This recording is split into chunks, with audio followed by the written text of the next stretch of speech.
Hi, welcome back to the basement. I'm Steve Lewis. Throughout their long careers, the Beach Boys have made literally hundreds of appearances on television and in films. In most of those, of course, they're musical performances or interviews, but there have also been many times where they have appeared as themselves. Things like the film Girls on the Beach, Monkey's Uncle. In the 70s, Mike and Bruce appeared as themselves in the film Dead Man's Curve. In the 90s, they portrayed themselves in things like Full House, where they'd open the door and go, "Hey, it's the Beach Boys, come on in," and they'd exchange a few awkward comedy lines. But I can only think of 3 occasions in which a Beach Boy played somebody other than himself. Of course, we've already talked about Brian Wilson's turn on the new Leave It to Beaver as a high school teacher, Mr. Hawthorne, in a single episode. We've also talked briefly about Ricky Fataar's appearance as Stig O'Hara in The Ruddles in 1978. The most notable Beach Boy performance on film of all, of course, is Dennis Wilson's role in the film Two-Lane Blacktop, which was released in 1971. Dennis is billed as the mechanic. And from that billing, you'd figure, well, he's got to be 13th or 15th on the bill. His character doesn't even have a name. Well, in this film, none of the characters have a name. Dennis is actually second lead with James Taylor, who is billed as the driver. Third billed is Lori Bird as the girl. Fourth billed, Warren Oates as GTO, which is more based on the car that he's driving than any kind of name.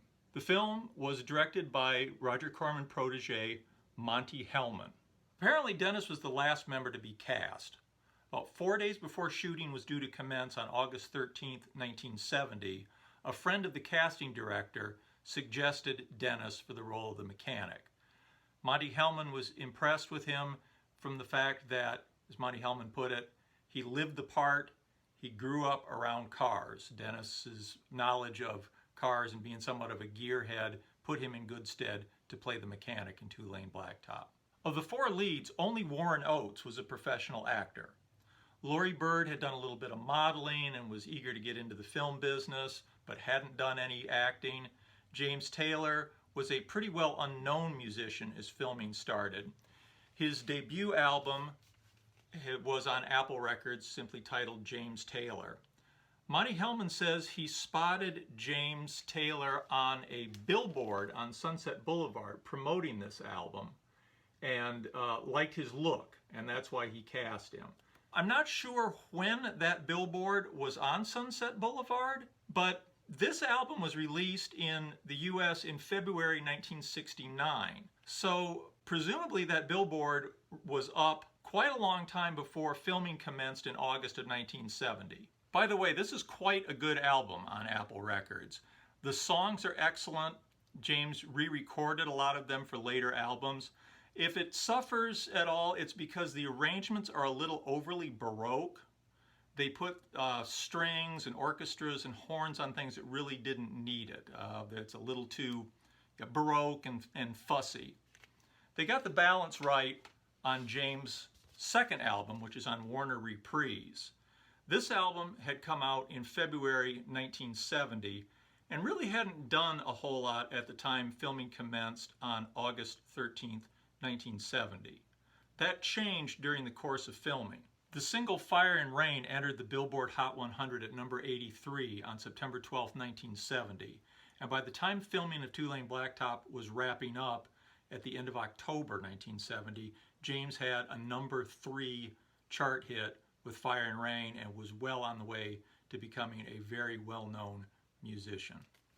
The filming commenced in Los Angeles and moved through Arizona, New Mexico, Oklahoma, Arkansas, Tennessee, filming as they went. Obviously, the film owes a lot to the earlier success of Easy Rider and is structured somewhat similarly with a road trip across the U.S. from the West Coast to the East. The movie shares with Easy Rider the dark, ominous feeling that something terrible is going to happen. And of course, unhappy endings were all the rage in the early 70s.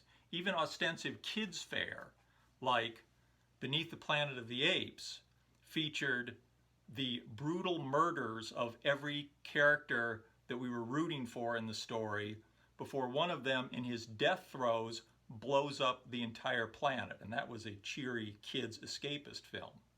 Of course, a year later, they brought back two of the beloved characters who had presumably died off screen in Beneath the Planet of the Apes, put them into a fun fish out of water romp through early 70s Los Angeles, and then brutally murdered them on screen and included a little infanticide at the same time.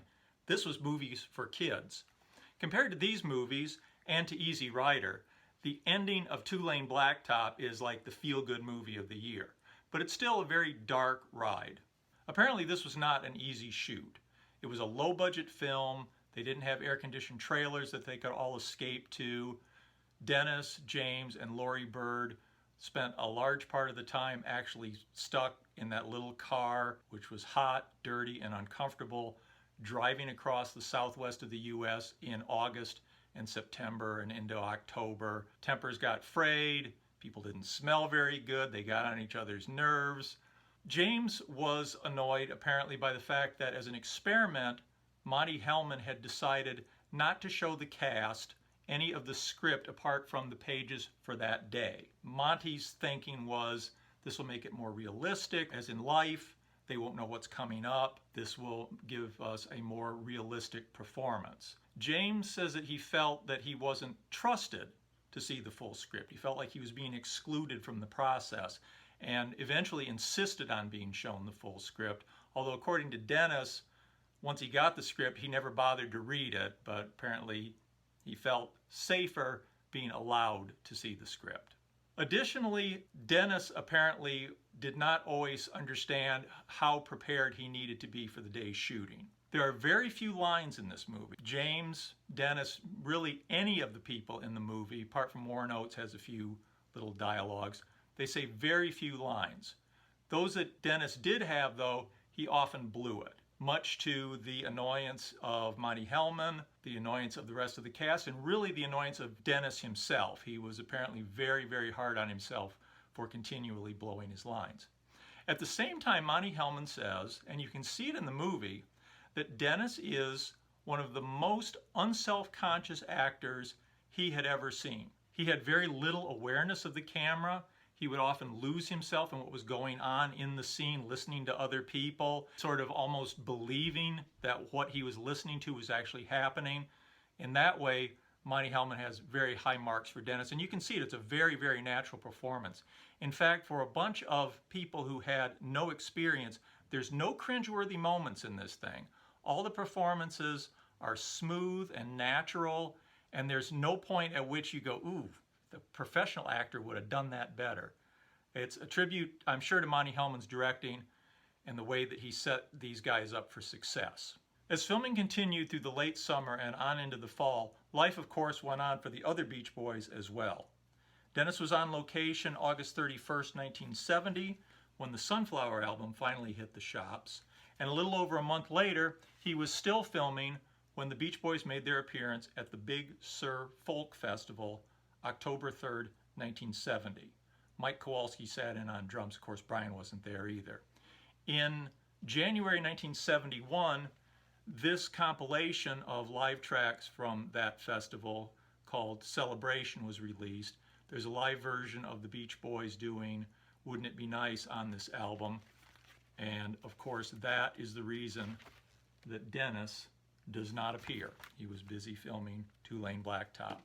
Interestingly, a couple weeks after the Big Sur Folk Festival, James Taylor was able to get away to perform a very important concert for the fledgling Greenpeace organization with Joni Mitchell and Phil Ochs. So I don't know why Dennis wasn't able to get away apparently, but James was. Who knows what the timing of things were and who was needed for what at the time. Dennis was back with the Beach Boys, however, by November 4th, 1970, for the beginning of their stint at the Whiskey A Go-Go on the Sunset Strip. So how is the finished film?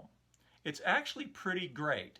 It looks phenomenal, particularly on this 2007 double-disc Criterion Collection version. It's shot in a widescreen format and has a really broad depth of field. So as you watch it, you can see everything all the way to the horizon in focus, which is really cool. It's like you're looking into a world that even at the time was sort of vanishing as interstates and fast food and truck stops were replacing the little towns and the countryside and all the mom and pop drive-ins that you would go through.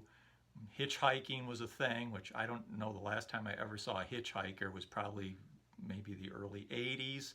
I think if you stuck your thumb out now at the side of the road, people go, "What is that supposed to mean?" And they right back at you, buddy. So it's really a cool look visually to this thing. Apparently shooting in that widescreen process was actually cheaper because it used half the frame. I don't know why everybody doesn't do it. In the early 70s into the mid 70s, there was this real vogue for rack focus where you have one character in the background in focus as they deliver their line, and then you change the focus to a character in the foreground while they deliver their line, which I always found super annoying. This is much nicer. You get a whole lot of action in the frame. It's really, really shot beautifully. The story is a little convoluted, but that's okay. There's a certain point where James and Warren Oates decide that they're going to race for pink slips, the ownership papers from wherever they are to Washington, D.C. And at that point you think, okay, well, here's where the plot is taking off. They do that for a little while and then they kind of lose interest and it sort of becomes irrelevant, and the relationship between James's character and Laurie Bird's character becomes more the focus of the thing. The ending is really unusual. It's something that somebody was definitely going to do at some point, and it might as well be here. It fits pretty well. It's a really good movie. It was really well received generally. Esquire gave it a cover story in their April 1971 issue and called it the film of the year, which is kind of ridiculous as the issue was probably on the newsstands around the end of February of 1971. So to call this film the film of the year in February was probably overstating it. And Monte Hellman himself says that in the long run, it hurt because it oversold expectations for the movie. You see Laurie Bird there on the cover looking much more stylish in an early 70s way than she ever does in the actual film. Apparently, studio head Lew Wasserman saw the film and hated it.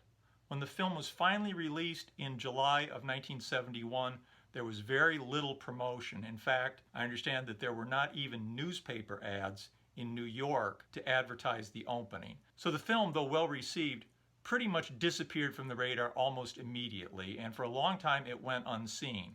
I think I first saw it probably in the late 80s on a VHS copy that I rented from somewhere, and then of course it got its proper release in this Criterion double set in 2007. Dennis, of course, never repeated the experiment, never did any further acting. He said at the time that it was the hardest work he had ever done in his life. It was interesting working for somebody else, and that it was his first role in a film and would probably be his last, and that's the way it turned out. But he certainly picked a good film for his one role. If you've never seen this, I really urge you to check it out. It's interesting to see Dennis in it. Dennis aside, it's still a really interesting film to watch. Thanks for watching. Hope you enjoyed this. Please let me know if I missed anything, particularly if there's any performances of the Beach Boys playing a role apart from those three that we discussed. I'd really like to see if there's anything else out there that I've missed. Thanks very much for watching. We'll see you again next time. Take care. Bye.